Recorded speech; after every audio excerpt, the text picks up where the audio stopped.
the internet, where I remember the first time that it was presented to me. I think it was in grade 6 or 7. There was a computer lab. Everybody was very excited. The idea of email was Right. brand new.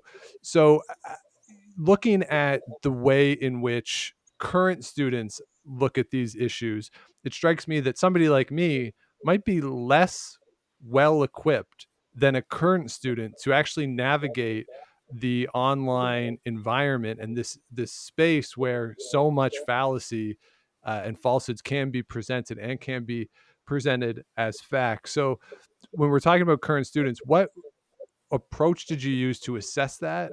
And is my assumption correct that modern day students are entering into a college space really well prepared to navigate this stuff?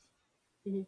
Yeah, I think that's a really common assumption that teachers and instructors going up to college faculty make is that these youngins these days, they're on the Instagram and whatever, so they're really well equipped to discern what they find out there on the wild web and all this.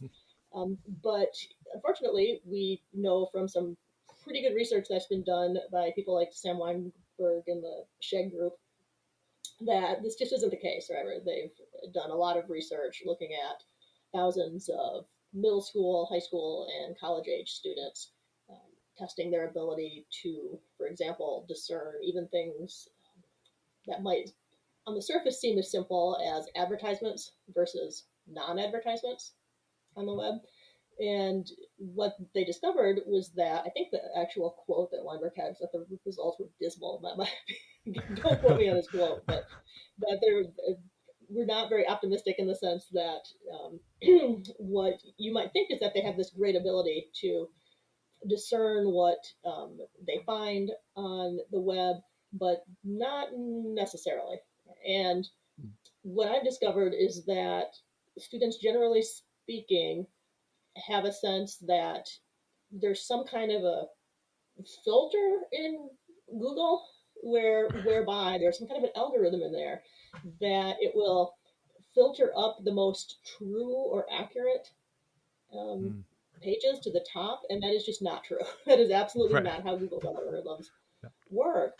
And yet there's this sort of urban legend about it. So I think the idea that students come into the classroom today equipped to navigate the web and discern, what is the most authoritative, relevant, accurate information is just not true. Now, they are very savvy when it comes to things, perhaps like texting, some social media use. I'm sure they're way more savvy than me. I don't even have an Instagram account, so I guarantee you they're more savvy than me when it comes to that. But on the other hand, I think the assumption that they are automatically savvy at everything and able to discern things on the internet in terms of authenticity, accuracy, has meant that maybe instructors from the high school level up into college haven't actually taught these skills in the classroom.